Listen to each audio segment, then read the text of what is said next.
Hi friends, I am KB Gupta on KB Gupta Live. Friends, मेरा पिछला video देखकर आपने ये तो फाइनल कर ही लिया होगा कि आपको अपनी स्टार्टअप किस काम से शुरू करनी है। अगर आपने ऐसा कर लिया है तो आपको बहुत बहुत बधाई। लेकिन केवल आइडिया फाइनल करने से तो काम नहीं चलता ना, उसके लिए रिसोर्सेज की भी तो ज़रूरत पड़ती है। क्या आप मुझे बता सकते हैं कि एक स्टार्टअप शुरू करने के लिए सबसे इम्पोर्टेंट रिसोर्स क्या होता है? अरे थोड़ा दिमाग पर जोर तो दीजिए। हाँ, आपने ठीक जाना, वो होता है रोकड़ा, यानी कि कैश। लेकिन वो कैश आएगा कहाँ से? फ्रेंड्स, आज की इस वीडियो में मैं आपको यही बताने वाला हूँ कि एक स्टार्टअप में फंडिंग कहाँ से मिल सकती है। इतना ही नहीं, मैं ये भी बताने वाला हूँ कि आपको अपने स्टार्टअप की किस किस स्टेज में किस किस फंडिंग की ज़रूरत पड़ती है। इस वीडियो के आखिर में मैं आपको फंडिंग के बारे में कुछ इनोवेटिव टिप्स भी देने वाला हूँ। अगर आपको इसका पूरा लाभ उठाना है तो इस वीडियो को आखिर तक देखिए। इतना ही नहीं, मैं आपको एक चार्ट देने वाला हूँ जिसके द्वारा आपको पता लगेगा कि आपके स्टार्टअप में किस किस स्टेज पर आपको कितनी और किस प्रकार की फंडिंग लेनी चाहिए। फंडिंग की बात करें तो ये मेनली 3 तरह की होती है: इक्विटी फंडिंग, डेट फंडिंग और ग्रांट्स। इक्विटी फंडिंग में एक इन्वेस्टमेंट शेयर्स के बदले एक स्टार्टअप में पैसा लगाता है।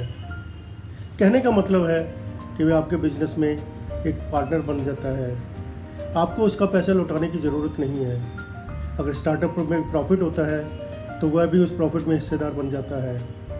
और अगर स्टार्टअप की वैल्यूएशन बढ़ती है तो उसकी इन्वेस्टमेंट की वैल्यूएशन भी बढ़ जाती है, और अगर वो चाहे तो अपनी इन्वेस्टमेंट को एनकैश करके एग्जिट भी कर सकता है। डेट में मेनली स्टार्टअप को डिफरेंट सोर्सेज से लोन मिलता है।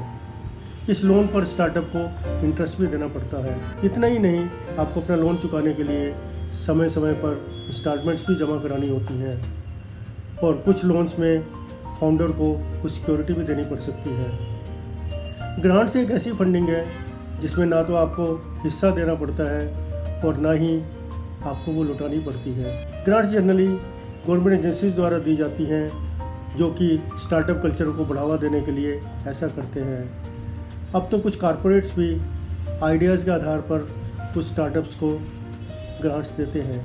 आइए अब देखें कि फंडिंग के इन सोर्सेज के क्या क्या पहलू होते हैं, कितनी प्रकार होती हैं। सबसे पहले हम इक्विटी फंडिंग की बात करेंगे। जब एक प्रमोटर अपनी स्टार्टअप की शुरुआत करता है तो सबसे पहले उसे अपने पास से पैसे लगाने पड़ते हैं।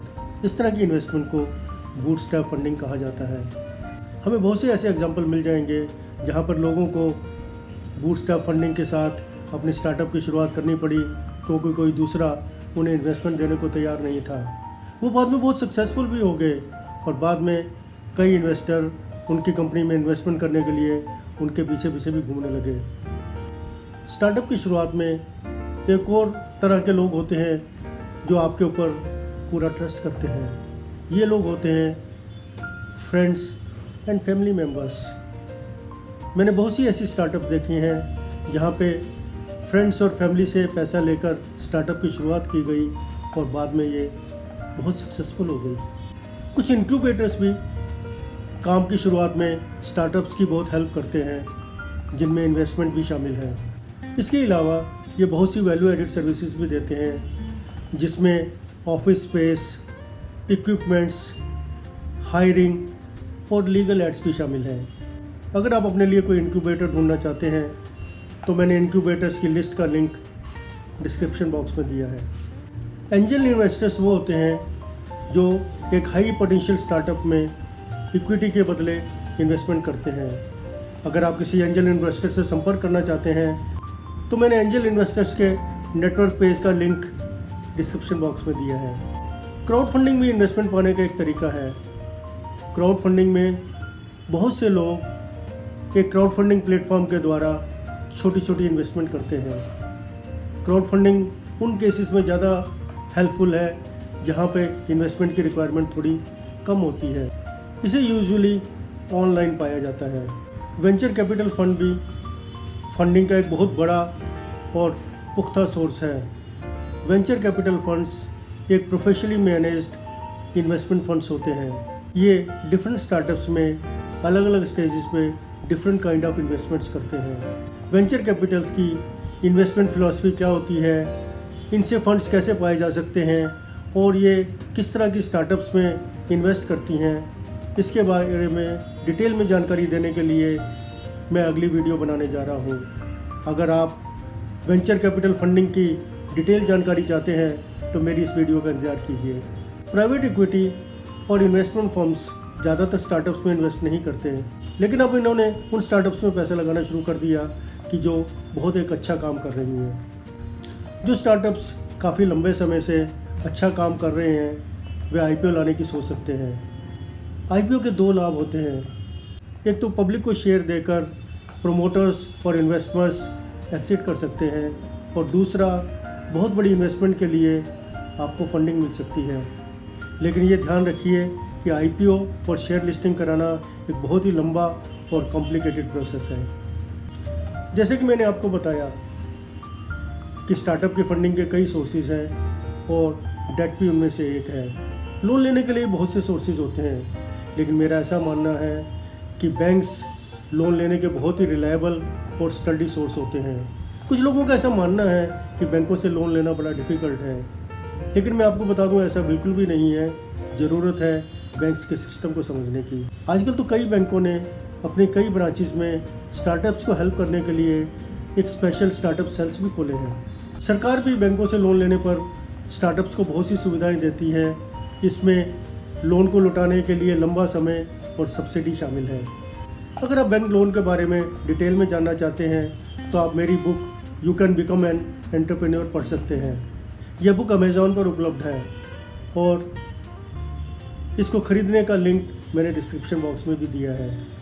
बैंकों के अलावा कई NBFCs और वेंचर डेबिट फंड्स भी स्टार्टअप्स को लोन देते हैं। कह सकते हैं कि मेनली इक्विटी, डेट और ग्रांट्स स्टार्टअप फंडिंग के मेन सोर्स होते हैं। लेकिन अभी आपसे बात करते करते एक और इनोवेटिव आइडिया मेरे दिमाग में आया। हम एक स्टार्टअप अपने सप्लायर्स को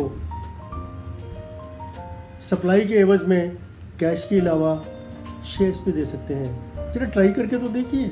आइए अब जरा ये भी डिस्कस कर लें कि स्टार्टअप की किस किस स्टेज पर क्या क्या फंडिंग ली जा सकती है। एक स्टार्टअप की पहली स्टेज आइडिएशन होती है। इस स्टेज में ज़्यादा फंडिंग की रिक्वायरमेंट नहीं होती है और ज़्यादातर प्रोमोटर्स को अपने सोर्सेज से ही फंडिंग करनी पड़ती है। अगली स्टेज प्री सीड स्टेज होती है। इस स्टेज में आप डिफरेंट सोर्सेज जैसे bootstrap funding, friends and relatives, grants आदि से अपनी फंडिंग रिक्वायरमेंट्स को पूरा कर सकते हैं। इसे अगली स्टेज को सीड स्टेज कहा जाता है।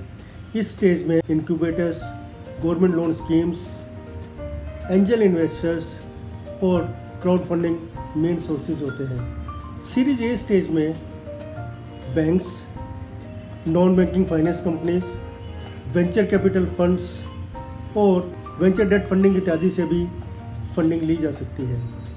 Series B, C, D and E में वेंचर कैपिटल फंड्स और इक्विटी इन्वेस्टमेंट फंड से भी फंडिंग ली जा सकती है। बाद में जब एक स्टार्टअप मैच्योर हो जाती है तो वे एक IPO भी ला सकते हैं। ये सारा कुछ ज़्यादा मुश्किल नहीं लग रहा, लेकिन एक बात समझ के रखिए कि एक स्टार्टअप को शुरू करना और उसे सक्सेसफुल बनाना कोई आसान काम नहीं है। आप इसमें तभी हाथ डालिए जब आप कॉन्फिडेंट हैं और मेहनत करने से घबराते नहीं हैं। Friends, hope you like this video. If yes, then please press like and share button and subscribe to my channel. Don't forget to press bell icon to know about my upcoming videos. Thank you.